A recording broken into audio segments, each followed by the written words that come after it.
and welcome to another exciting episode of Trendz Travel. I am your host, Nadia Dambuza. In our first segment, we talk all things wine with a sommelier in the heart of Soweto. We have that and so much more, so stay tuned. Coming up next on Trendz Travel. This week we go to Soweto for some excellent wine. We go underwater for a good meal.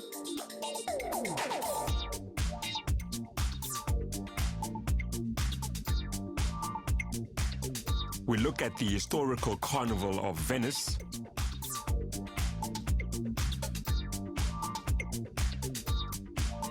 And finally, some home-brewed beer. All this and so much more on Trendz Travel this week. In the very popular and bustling Vilakazi street of Soweto, a new eatery is making waves and changing the face of Kasi dining. The Soweto Wine Bar celebrated its first year in business in January, and we thought we should pay them a visit to talk about their very popular wine selection, amongst other things. The Wine Bar in Soweto, Vilakazi Street, is a great place to unwind, hang out, have a scrumptious meal, and enjoy the finest wines in the country. Cheers.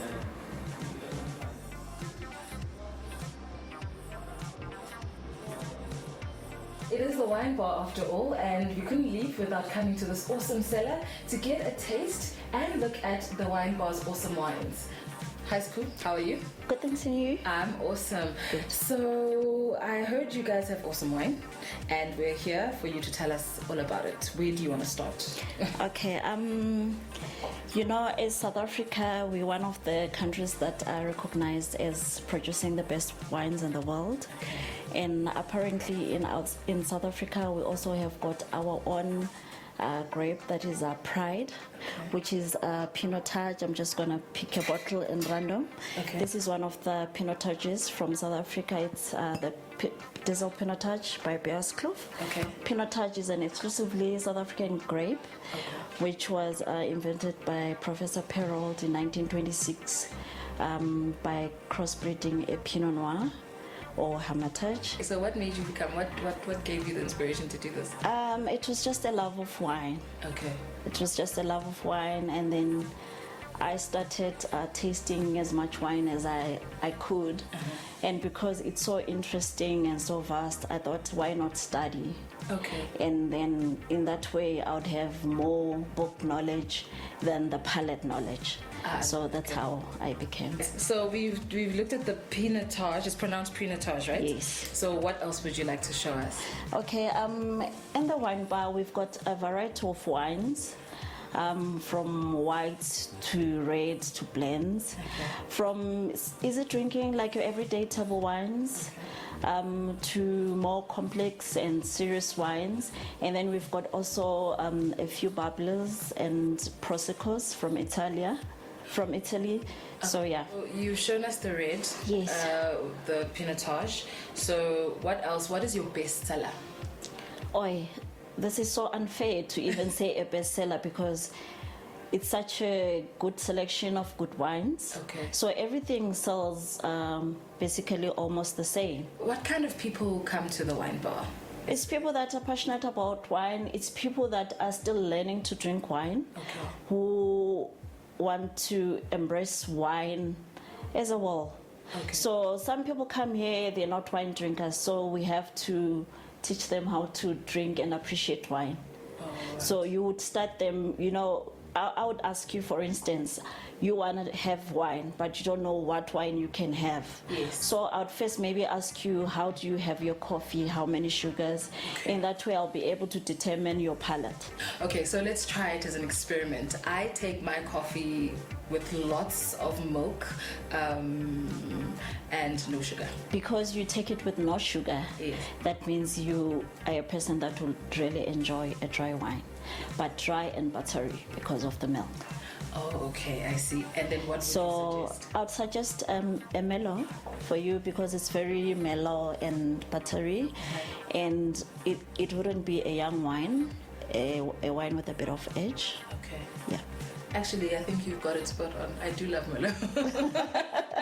That's interesting. Yes, I wanted to see. That's perfect, actually. Okay, interesting. So, what is your most expensive bottle? Yeah.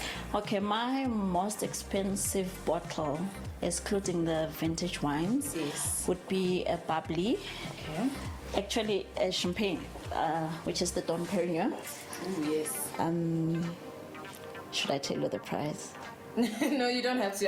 If I tell you, you drink it. Okay. This is my most expensive bubbly. Yes, yes. And then in still wines, my most expensive is Waterford the Gem. Okay, this I've never heard of this one. Waterford Estate. Okay, can you whisper the price? 1.8. Sure. Okay, no, we can't afford you. Sometimes it's not really about the price. Okay. It's about the taste of the wine, how good it is. Uh-huh. You know, when you swell it and you smell it, those aromas. So you forget about the price. Forget about the price and enjoy the wine. Okay, I've always wanted to ask this. How are you supposed to drink wine? You know, the swirling and smelling and all of that. So let's say I have a bottle, I open it, I pour. So you let it breathe. You're supposed to let it breathe or something to that effect. Yeah. Okay, so you let it breathe and then? You know, we always say we eat food with our eyes. You look at the food and you find it enticing and you're like, wow, I'd love to eat it. So with wine, you drink wine with your 5 senses. So it starts from sides, da-da-da-da. You have your wine in your glass. Okay. You look at it. You would actually be able to analyze it if you look it through with a white background. Okay. So looking at the wine, the color of the wine will tell you if the age of the wine. If it's a young wine or an old wine from the color. Okay. And then from there, you will swell it. Okay. You're actually helping the wine to open up when you swell it. And then you smell it. Then you pick up all the aromas, be it fruit, be it flowers or anything in nature. And from that, you can actually tell what cultivar it is. By cultivar, I mean the type of the grape. Is it a Cape? Is it a Merlot? Is it a Sauvignon Blanc? And stuff like that. Okay. And then after smelling it, you already get an idea what it should taste like in the mouth. Yes. And then you drink it a bit and you swirl it around your mouth and breathe over it. You're still gonna pick up the aromas and then the taste. So if it is a good wine, there should be a follow through from what you've smelt and what you taste. At times you don't even taste one particular fruit or then we call it complex because it's multi-dimensional. Oh, okay, Yeah. That's what a complex wine means. Yes. I've heard that before. Does pricing of a wine actually matter? Like, could I get a really good 50 Rand wine, or does pricing actually play a part when you're thinking about buying or coming through and having a wine here at the wine bar? Not really. You can actually get a reasonable priced wine being a good wine. Is it? Okay, so Yeah. so the price doesn't necessarily mean It doesn't, no. it's going to be great only if it's expensive. No, you can actually get a reasonable priced one that is lovely. For instance, I've got one blend here.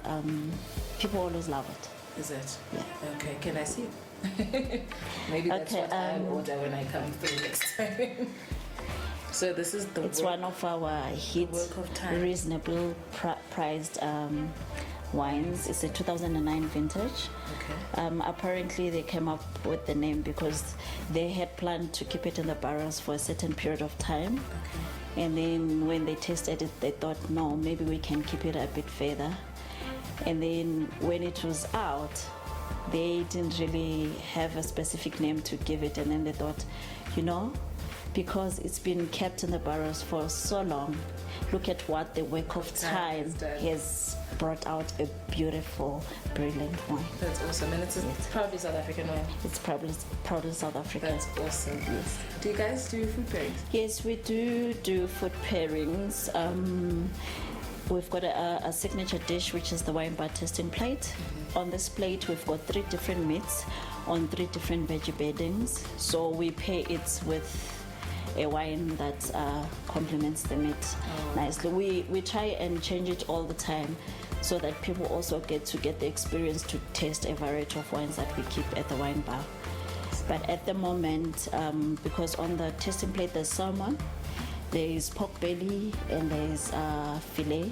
So we pair our pork belly at the present moment with the Steenbeck Sauvignon Blanc, which is a lovely, easy drinking wine that you can enjoy actually as your everyday drink, and it pairs well with your salmon.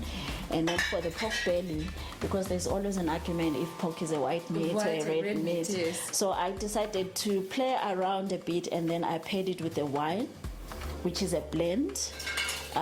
It's a Pinot Noir Chardonnay. It's Gojax by Grumbeck. Grumbeck is one of the estates that produces our very good local MCC's premium. So with this wine, it's strawberries and candy floss on the nose, and it follows through to the palate. And the Chardonnay gives the wine the fruitiness, and then the Pinot Noir gives the wine the structure.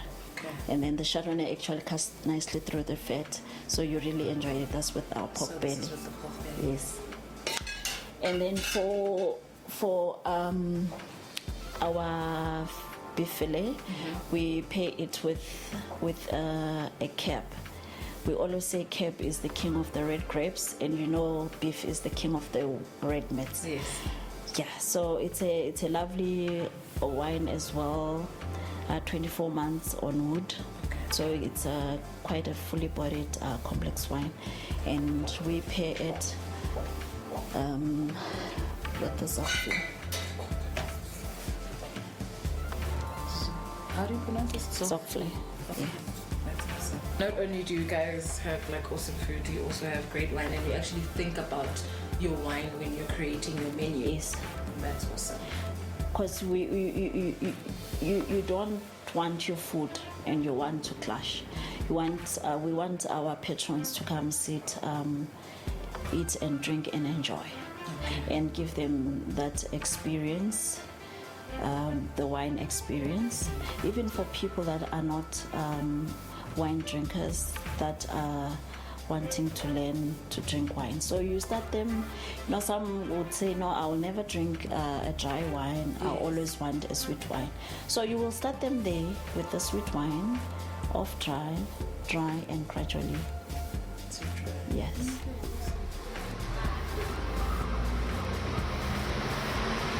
The formation of one bar came across the idea from Clive and Lele, who are the owners. So we have the bar across the road. So each and every Sunday, people used to come, sit down, then have their haircuts done, then they will drink and have their cigars. So now they planned a lifestyle experience. So bringing the wine bar in Soweto is about teaching people about wine and the dining experience. So they don't have to go to Santin, or at least to Kasi. They have to be at Kasi to enjoy everything. We're a fusion bistro, meaning to say, ranging from traditional food to international dishes. We do have our signature dish, which is the wine bar tasting plate, whereby you enjoy 3 different flavors, small portions, and each flavor is paired with a mini glass of wine for you to enjoy your dining experience. Funny enough, at first people thought we were serving only wine. Now people will ask you, do you only serve wine or do you serve food? But now people know about us. They know they can come, have wine, have beers, have cigars. We do have regular clients who like cigars. And some people come specifically for a simple glass of wine just to maybe calm down their nerves sometimes. We have so much more for you just after the break, so stay with us.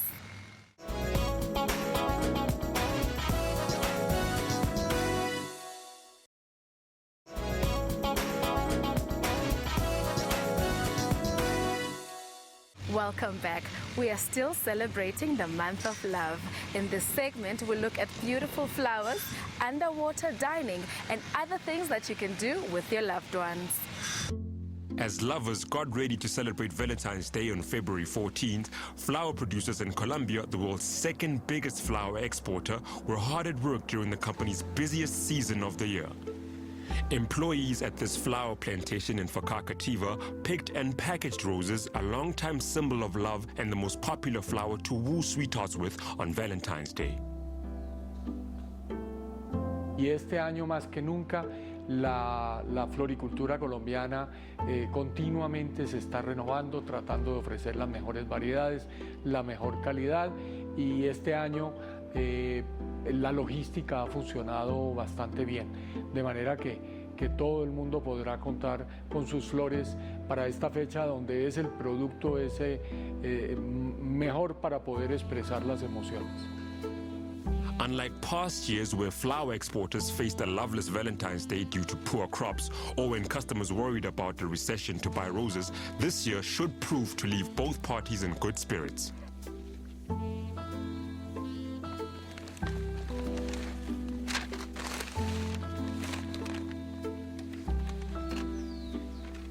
President of Asocol Flores, Augusto Solano, said it had been a particularly good year for the industry. Somos el principal proveedor de flores de los Estados Unidos.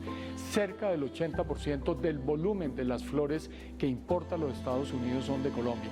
Y dependiendo de las variedades, por ejemplo, si usted mira lo que son claveles, astromelias y pompones, más del 95% de esas flores que se venden en Estados Unidos son colombianas. Entonces yo creo que hemos hecho la tarea, llegamos a muchos otros países, llegamos a cerca de 90 países y seguimos avanzando. While workers at this plant usually package some 13,000 to 14,000 boxes a fortnight for export, the high season bumps the number up to 250,000 boxes, requiring a whopping 65 jumbo jets. While the flowers are sent to lovers worldwide, Solano explained that the principal market is, by a long way, the United States.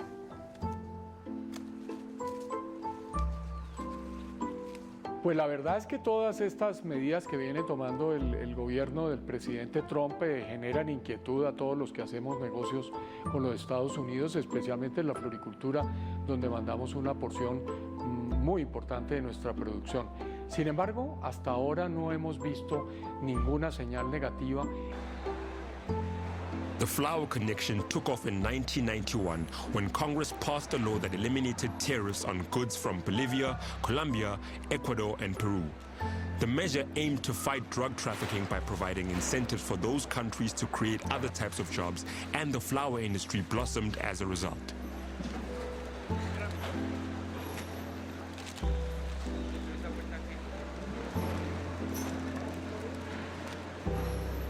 Nosotros traemos personas de todo tipo, en estas personas que traemos de unas regiones de desempleo, de violencia, de inseguridad, donde muchas de esas personas pueden ser desplazados, pueden ser exguerrilleros, pueden ser... Entonces digamos que nosotros ya convivimos con ellos, no sobre un programa oficial, pero ya hacemos una gestión sobre esas zonas.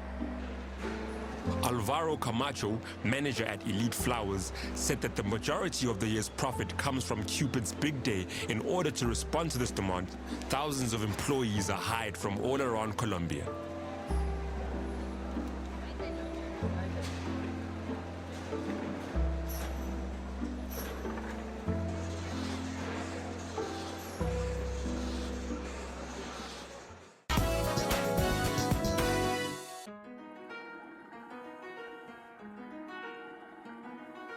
A recently opened restaurant in Brussels offers a new experience to adventurous foodies, 5 meters below the surface of a swimming pool.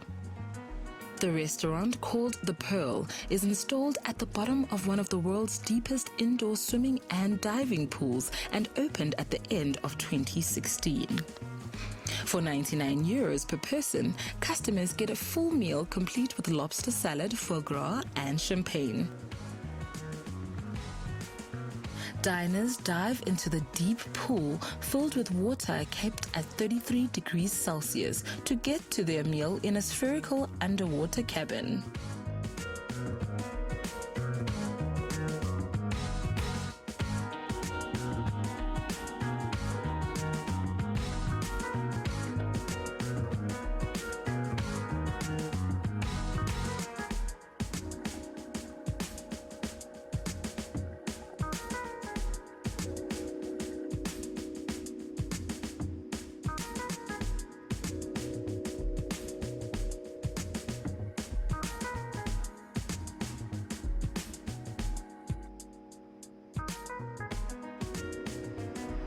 Donc j'ai créé cette piscine il y a 12 ans parce que j'étais passionné par la plongée depuis mon adolescence et je voulais permettre à tout le monde d'apprendre la plongée dans des conditions idéales. C'était le cas ici et puis cette dernière petite chose là, de la sphère, c'est un petit peu comme revenir dans l'état fœtal, dans un cocon et on peut discuter, on peut parler, on peut échanger, mais tout ça dans un univers feutré qui ressemble un petit peu à nos tout premiers jours. The 2-meter wide sphere looks like a golf ball with windows and can fit up to 4 people. The restaurant took more than a year to build and multiple attempts to get the design, mechanics, and its method of food delivery perfected. Divers who work at the Nemo 33 Diving Center also serve as the waiters, and they bring the meal packed in a waterproof briefcase.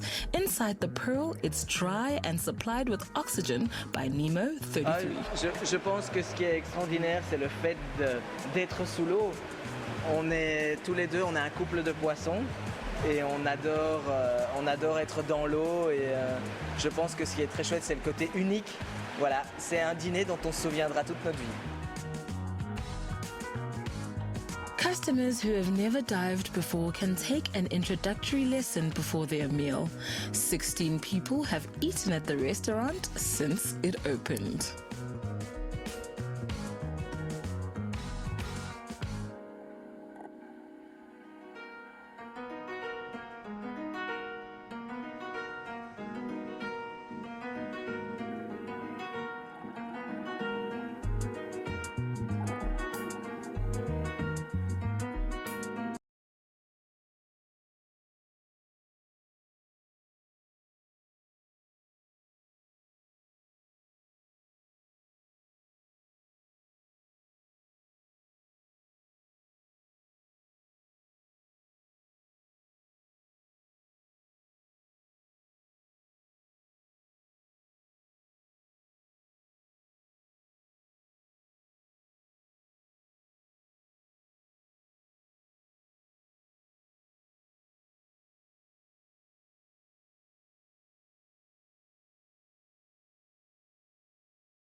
Estonian lawnmower racing champions Anna and Stella of Team Votigmetsa crossed the line in the first place, taking great pleasure in beating their male compatriots.